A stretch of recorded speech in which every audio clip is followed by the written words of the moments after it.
Not that it matters, but Part two, because my video is not planned. The first one that I made in response to your video, but this is part two. See these two wonderful people? Both have doctorate degrees, owners of African ancestry DNA. They talk about light skin, loose textured hair, aquiline features, light eyes, comes from white ancestry. So to your dark-skinned parents produced you as a light-skinned woman, it means that you inherited white genes from your white ancestors on your mom's side or your father or both. Because both parents, even if they're dark, can still have white ancestry.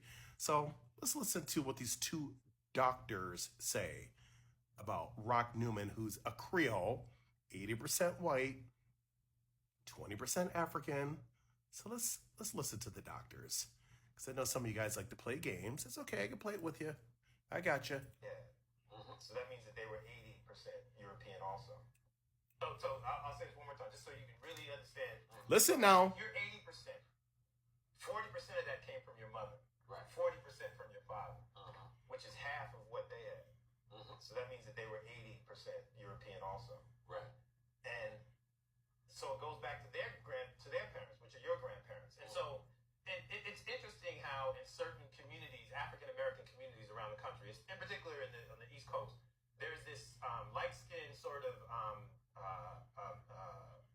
preference that occurs with certain families. Oh, certainly. And so you see, your parents probably look similar in terms of skin color as you and your grandparents. Sure. Yeah. Right. Yeah.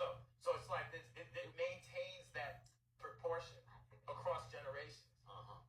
Okay, it maintains it. Because you're attracted to people who look like you. Yeah. And so then when two people who look the same are attracted or look similar, then they produce offspring that look like them. And then those offspring are attracted to people who look like them. Right. Okay. So because some people wonder, how can we maintain such high levels of European ancestry in certain families?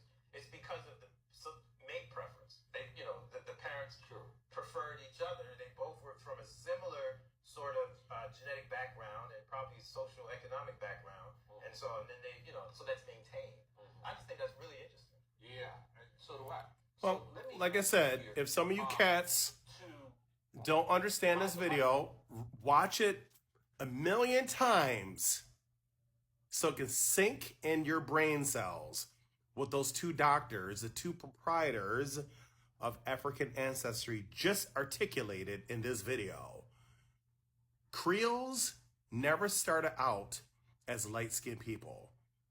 The indigenous people were the original people from Louisiana. The French and Spaniards, which are Europeans, Spain and France, and even Portugal, because I believe some of the Iberians were Portuguese too, since Portugal is contiguous to Spain. They mixed with the indigenous people and the West Africans, hence producing Creole people. And Rock Newman is Creole, but he's 80% white, 20% sub-Saharan African. Yes. So again, the two doctors schooled you. Now, if you're going to dispute two individuals that have PhDs and owners of African ancestry DNA, it just shows that you don't want to accept that you're wrong. You're going to keep on arguing that the earth is flat when you know damn well it's round. So keep making FOOLS out of yourselves. Keep making FOOLS out of yourselves. At the end of the day,